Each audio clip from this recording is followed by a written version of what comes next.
Oi, galera, tudo bem? Boa tarde, segunda-feira, 16h18. Então, vamos para o nosso tema dessa semana, semana 19. Os exercícios estão lá no Facebook e aqui através do meu canal, no YouTube, no Classroom. A gente vai conversando, vou tirando umas dúvidas de vocês. E vamos lá, projeto dengue, né? Semana 19, exercícios aí da semana. Questões, vambora. Bora fazer, tô animada. A dengue é comum no Brasil, lógico que é. Infelizmente, o Brasil é um país tropical. Então, se nós não nos cuidarmos da nossa casa, do nosso terreno, nosso quintal, as pessoas, os vizinhos, né? A população de Campinas, de um modo geral, você vai ter esse problema aí com a doença dengue. Muito bem. É uma doença infecciosa ou parasitária? Ela é infecciosa, causada por um vírus, ok? Então, a dengue é uma doença infecciosa causada aqui pelo vírus da família arbovírus. Por que a gente tem esse nome? Porque é um vírus que ele é transmitido através de insetos. No caso, o inseto é o Aedes aegypti, ok? O vírus é um grupo sem reino. Por quê? Porque os vírus, eles são considerados sem vida. Não vou precisar desse óculos não, que eu tô enxergando até que bem aqui. Se precisar, eu pego. Não gosto de óculos. Os vírus são um grupo sem reino, porque eles não têm vida. Eles só vão adquirir vida quando eles invadem as nossas células hospedeiras, né? Então, aqui está a justificativa. E as bactérias estão no reino Monera. Então, para relembrar a taxonomia, né, o estudo da classificação dos seres vivos, e também a citologia, toda essa matéria, os reinos eles estão divididos em reino Monera, protista, fungi, reino plantae e reino animal, né? Para lembrar a citologia, então a gente pode falar que as bactérias elas apresentam células. As células são unicelulares, são procarióticas. Isso quer dizer o quê? Que o material genético está solto no citoplasma. É diferente de uma célula animal, que nós seres humanos somos pluricelulares e dentro da nossa célula tem um núcleo e o material genético está guardadinho ali dentro do núcleo, tá? Voltando então no tema da dengue, eu pedi, né, para vocês pesquisarem um pouquinho sobre a dengue, como essa doença é transmitida. Então, vocês vão pesquisar, vão falar que o agente patogênico é o vírus, mas ele é transmitido através do inseto. Depois aqui eu perguntei como essa doença afeta a sua cidade. Então, você vai pesquisar os casos de dengue de 2015 a 2020. Casos da doença e casos de óbito. Graças a Deus é uma doença que não leva a muitos óbitos. Você tem muitos casos, as pessoas passam mal, mas as pessoas ficam curadas. Existe ainda muitos casos? Existe, mas nada chega a comparar ao que aconteceu em 2015. Então, eu fiz aqui para vocês, um gráfico, porque eu pedi para vocês fazerem um gráfico de barra pizza, do jeito que vocês quiserem, de casos de 2015 a 2020.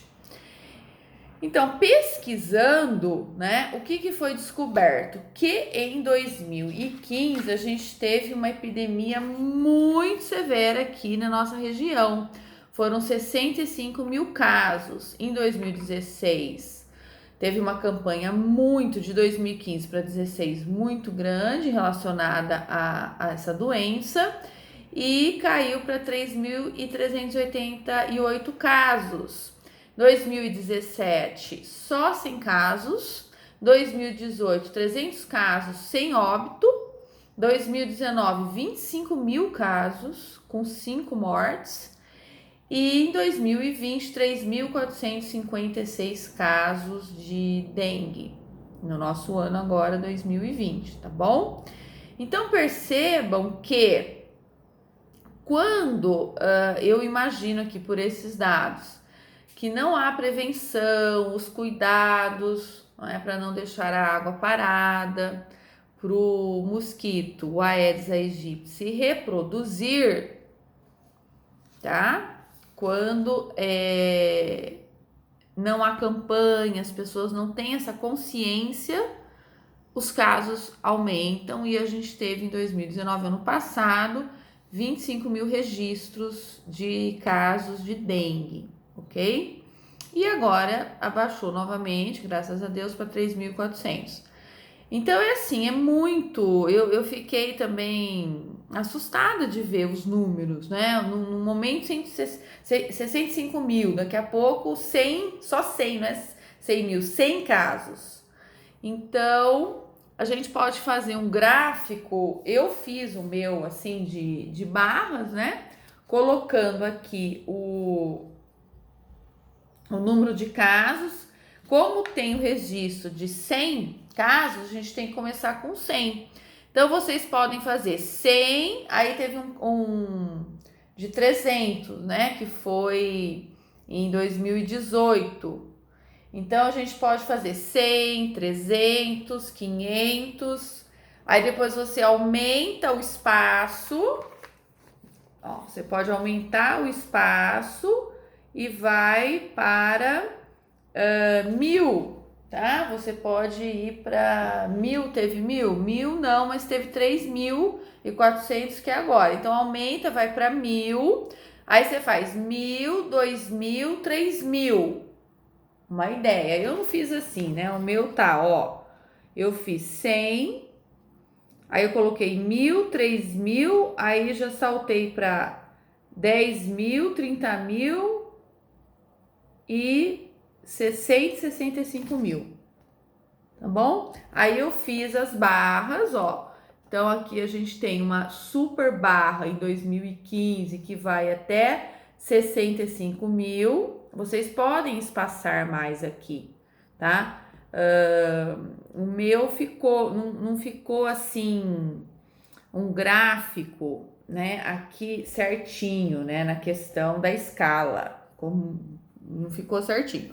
Mas assim, foi uma ideia. Agora vocês vão melhorar aí, tá? Então vocês podem fazer 100, aí depois salta para 1.000, 2.000, 3.000, vai indo, aí aumenta os espaços. Aí você pode colocar 10.000, 20.000, 30.000, 40, 50, 60 mil. Aí quando você termina com 60 mil, na hora de fazer a barra, você aumenta ela um pouquinho para dar ideia, né, dos 65 mil. Então, olhando o gráfico, né, tá bem clarinho, porque eu fiz com caneta vermelha e azul, deveria ter feito com canetinha, né, não fiz, enfim, tá? É tudo questão assim, a gente vai fazendo, não pensa. Mas, assim, olhando, o que a gente entende? Que teve momentos, olha aqui, tá vendo? Aqui super casos, aqui baixou bem, aqui muito, aqui subiu um pouquinho, mas nem se compara com aqui. Aqui aumentou de novo e depois desceu de novo. Então dá para entender, né? O gráfico de barra, de piso, qualquer tipo de gráfico, ele faz com que você, aluno ou um cidadão que está lendo um jornal, entenda melhor, né? Interprete melhor aquele dado, aquele texto. Então, o gráfico, a tabela, ele vai te ajudar, vai te auxiliar numa melhor interpretação. Então, a minha ideia é isso, tá? É vocês aprenderem a fazer para facilitar a interpretação depois de vocês, de qualquer artigo, de qualquer texto, né, informativo aí, no caso dessa questão de dados. E a segunda parte é a parte da genética, tá? Que a gente tá vendo agora a parte da genética.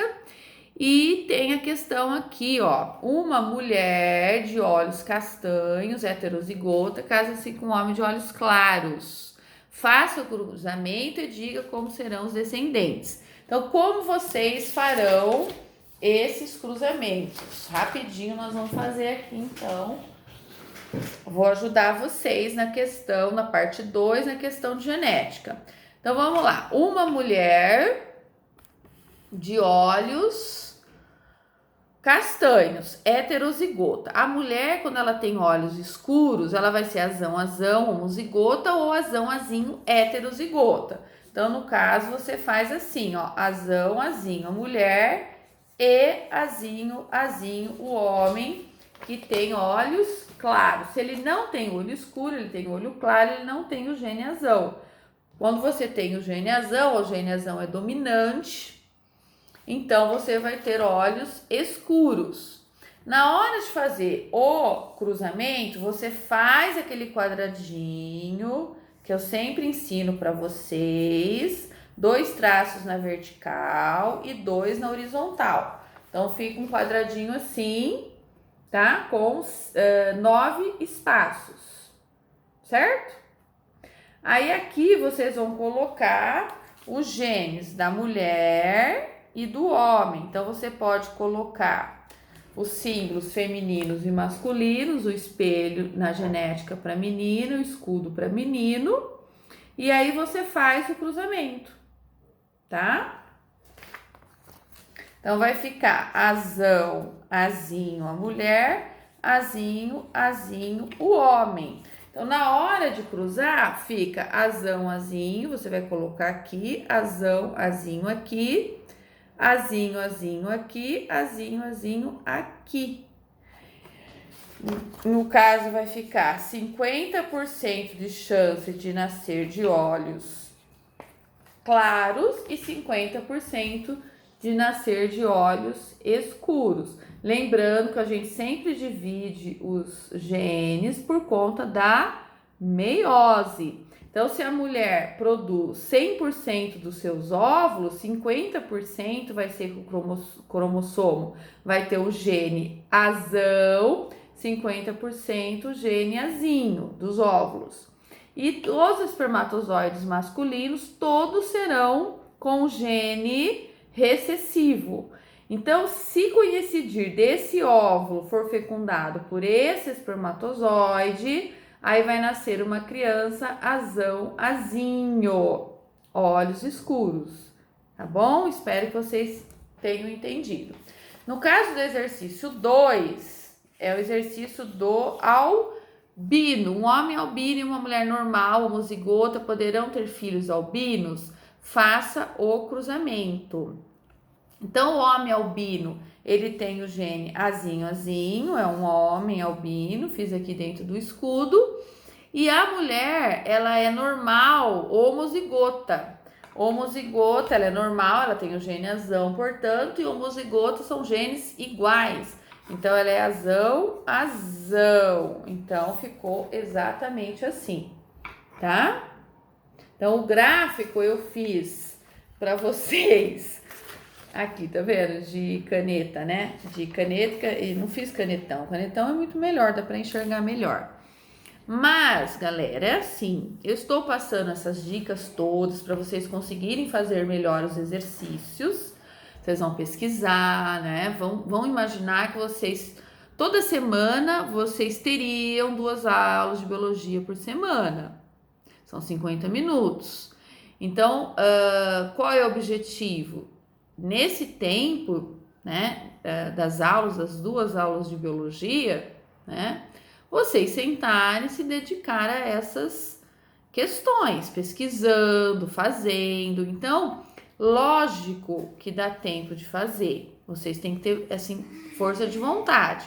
Agora, se o aluno, ele tá trabalhando, ele não tá indo na escola, então ele arrumou um trabalho para ajudar a família, ele vai ter que se dedicar num outro período. À noite, vai ter que fazer de final de semana, mas vai ter que fazer de algum jeito.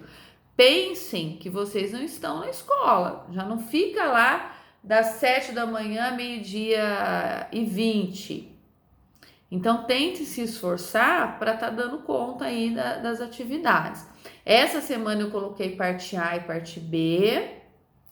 Tem, vamos dizer que tem um pouquinho de mais questões, né? Tem mais questões do que o comum. A semana que vem eu já dou uma diminuidinha, porque eu sei que não é só biologia, vocês têm as outras matérias também, né?